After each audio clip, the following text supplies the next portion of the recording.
পড়ে, রহমত নাজিল করে 10টা। কয়টা জোরে বলেন? 10টা রহমত নাজিল করে। জোরে বলা যাবে না সুবহানাল্লাহ? আল্লাহর একটা আমল করা লাগে, আল্লাহর কোনো আমল করতে হয় না, কিন্তু একটা আমল করতে হয়। আল্লাহর কি কোনো আমল করা লাগে? কিন্তু একটা আমল করা লাগে। ইন্নাল্লাহা ওয়া মালাইকাতাহু ইউসাল্লুনা আলান নবী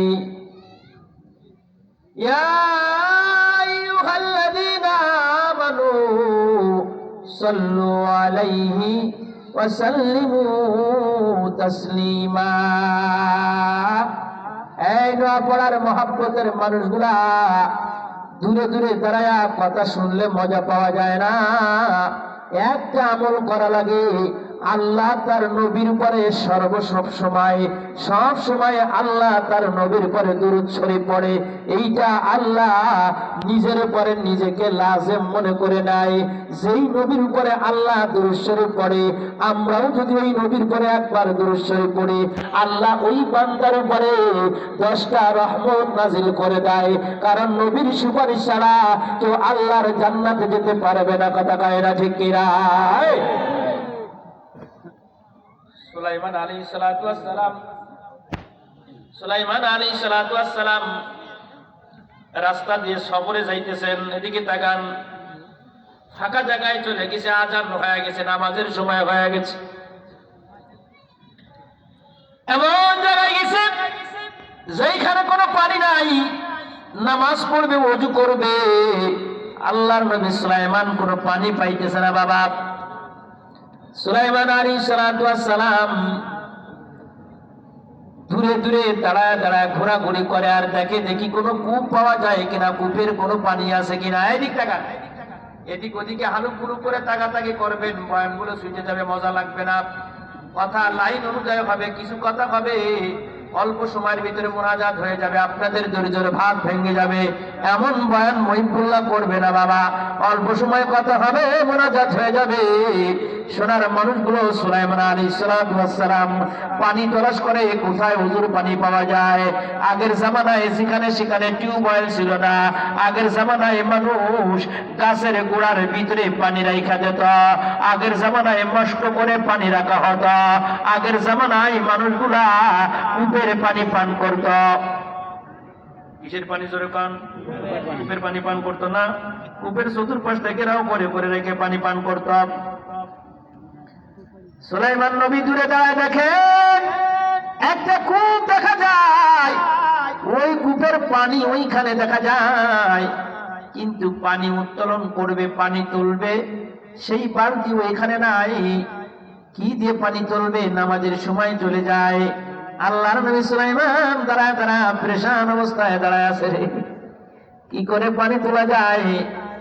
ওই কূপের পাশে একটা বাড়ি আছে, ওই বাড়ি থেকে একটা ছোট্ট ছেলে বের হয়ে আসে বলে, ভাইজান কি তলাশ করেন? ভাই কূপ থেকে পানি উঠাবো, ওযু করব, নামাজ পড়বো, কিন্তু পানি উঠানোর কোনো পাত্র এখানে নাই। আল্লাহ কয় টেনশন করা লাগবে না, ওই বালক ছেলেটা, 10 বছর বয়সের ছেলেটা নিজের জবান দিয়ে যেন কয়েকবার কি পড়লো, পড়ে কূপের পাশ থেকে কয়টা ঘুরলি লাগালো, কিছু ঘুরলি দিল, দেওয়ার সাথেই কূপ থেকে পানি উপরের দিকে ওঠা শুরু হয়ে গেল। আল্লাহর নবী সুলাইমান কূপ থেকে পানি নিয়ে ওযু করে নামাজ পড়িয়া ওই বালক ছেলেকে ডাক দিয়ে কয়, তুমি কি পড়লে? কূপের পানি তো উপরে উঠে চলে আসলো, আমি নবী হয়ে তো পারলাম না, তুমি এত কি আমল করলা? ওই বালক ডাক দিয়ে বলে, আপনার পরে একজন নবী আসবে যার নাম হবে মুহাম্মদ, ওই মুহাম্মদের নামে দুরূদ শরীফ পড়েছি, যার বদলাতে আল্লাহ কূপের পানিকে উপরে উঠায় দিয়েছে। আরেকটা আসতে বলা যাবে না? সুবহানাল্লাহ। আমাদের নবী কি দুর্বল? আমাদের নবী কি সবার পিছনে আসছে? আগে যাবে, জান্নাতে যাবে, কেউ বলে সবাই আগে জান্নাতে চলে যাবে। কথার ভিতরে মজা থাকতে হবে। রাসূলের পরে দুরূদ পড়ার ক্ষেত্রে মনে হবে যেন আমি সচক্ষে নবীকে দেখতেছি। জোরে বলো না সুবহানাল্লাহ। এক আল্লাহর বান্দার কবরে রাখার পরে ফেরেশতা জিজ্ঞেস করে, মান রাব্বুকা? কয় রাব্বি আল্লাহ। জিজ্ঞেস করবে না? মান রাব্বুকা? কয় রাব্বি আল্লাহ। কয় মা দীনুকা? কয় দীনি আল ইসলাম। কি বলবে জোরে বলো? কয় দীনি আল ইসলাম। কয় মান হাদাল্লাযী বুইসা ফীকুম, তোমার সামনে যে বান্দা বসে আছে এই ব্যক্তি কে? ওই ব্যক্তি নবীর চেহারার দিকে তাকায় রয়েছে, কোনো কথা কয় না।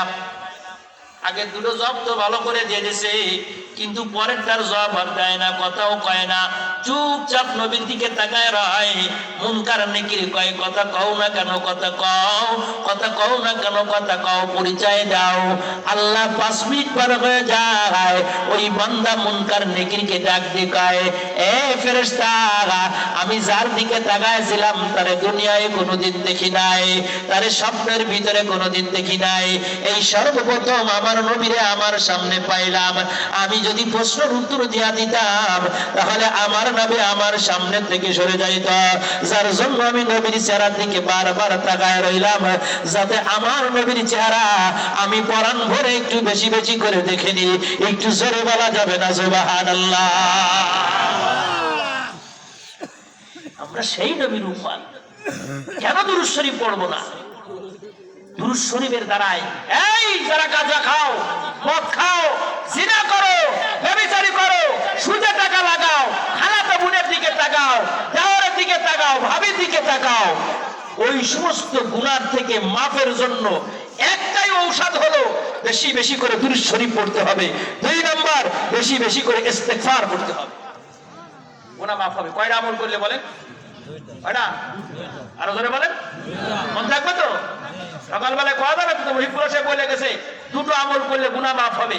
1 নাম্বার সাল্লাল্লাহু আলাইহি ওয়াসাল্লাম, 2 নাম্বার আস্তাগফিরুল্লাহ রাব্বি মিন কুল্লি যামবি ওয়া আতুবু ইলাইহি লা হাওলা ওয়ালা কুওয়াতা ইল্লা বিল্লাহিল আলিয়্যিল আযীম। পড়া যাবে তো ইনশাআল্লাহ? ইনশাআল্লাহ। যাই হোক, যে কথা বলতেছিলাম, সমস্ত ক্ষমতার মালিক কিনা বলেন? আল্লাহ না জনগণ? আল্লাহ। আমরা যে কই সমস্ত ক্ষমতার উচ্চ হলো জনগণ, তাই যদি হতো সাবেক প্রধানমন্ত্রী শেখ হাসিনা ইউনিয়ন পর্যায় থেকে নিয়ে রাষ্ট্র পর্যন্ত সব নিজের লোক ফিট করিল, কথা কয় না কাছে না? কি জন্য একটু ক্ষমতায় থাকবে। আর ডাক্তার ইনুসে কইলো তোমারে 2 সুবনি দেবো পদ্মা নদীতে ফেলাই, ঠিক কিনা জানে কাজ? আল্লাহ কয় পদ্মা নদীতে ফেলাই সুবনি দেওয়া লাগবে না, তোমারে বিমানে ভারতে ভাড়াই দেবো আর ইনুসে প্রধানমন্ত্রী বানাই দেবো, কথা কয় না কাজ? ঠিক কিনা জানে বলো? এই আমলিকির ভাইরা, বিএনপির ভাইরা, জামাতের ভাইরা, এ কথা সত্য না মিথ্যা?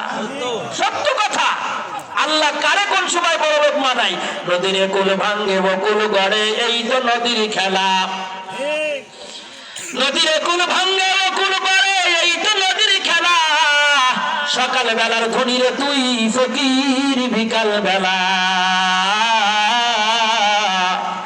যারা জীবনে চিন্তা করলো না আমরা কলার পাতার পরে ভারতে যে সব, তারাই কলার পাতার পরে ঘুমাইয়া আবার বাংলাদেশে ফিরে আসছে, কথা কয় না ঠিক কিনা বাবা? ও দুনিয়ার মানুষে, আজকে বিএনপিরা ক্ষমতায় যাওয়ার চেষ্টা করতেছে, আজকে জামাতরা ক্ষমতায় যাওয়ার চেষ্টা করে, আমলিকির ভাইরা ক্ষমতায় যাওয়ার চেষ্টা করে। আল্লাহ বলে কুলিল্লাহুম্মা মালিকাল মুলকি তুতিল মুলকা মান তাশা ওয়া তানজিউল মুলকা মিম্মান তাশা ওয়া তুইজ্জু মান তাশা ওয়া তুদিল্লু মান তাশা বিয়াদিকাল খায়র ইন্নাকা আলা কুল্লি শাইইন কাদির। আমি আল্লাহ যারে চাই তারে ক্ষমতায় বসাই, আমি আল্লাহ চাই তাই ক্ষমতা থেকে নামাই, আমি আল্লাহ ছেলে দেই, আমি আল্লাহ মেয়ে দেই, আমি আল্লাহ গরিব বানাই, আমি আল্লাহ বড় লোক বানাই। এ সোনার মানুষগুলা নিজের ছোট মনে করে মাহফিলের ময়দানে চলে আসো। কোরআন শুনতে ভালো লাগে না, হাদিস শুনতে ভালো লাগে না, ইসলামী জিন্দেগি অনুযায়ী চলতে ভালো লাগে না, এর একটাই কারণ হলো ইসলামের মহব্বত আমাদের দিলের ভিতরে নাই, কথা কয় না ঠিক কিনা? আগের জামানায় মানুষ এত বার্মিজ জুতো, এত নাগরা জুতো, এত বার্মিজ জুতো, এত নাগরা জুতো মানুষের ছিল না। আগের জামানায় ঘরের বারান্দার সামনে বড় একটা পাথর রাখিয়া, ওই পাথরের পরে পাও রাখিয়া, বদনা দিয়ে পানি ডাইলা ডাইলা পরিষ্কার কইরা কইরা পাও দিয়া দিয়া ঘরে যে ঘুমাইত। মুরব্বী বাবারা জানেন না? আগের জামানার মানুষ বলে এরকম পাথরের পরে পানি ঢাইলা ঢাইলা ঘুমাইতো।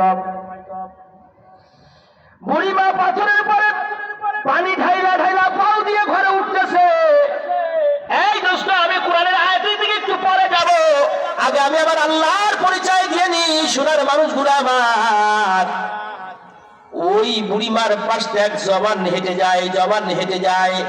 জবান বুড়িমারে ডাক দেখায়, বুড়িমা যেই পাথরের পরে পাও দিয়ে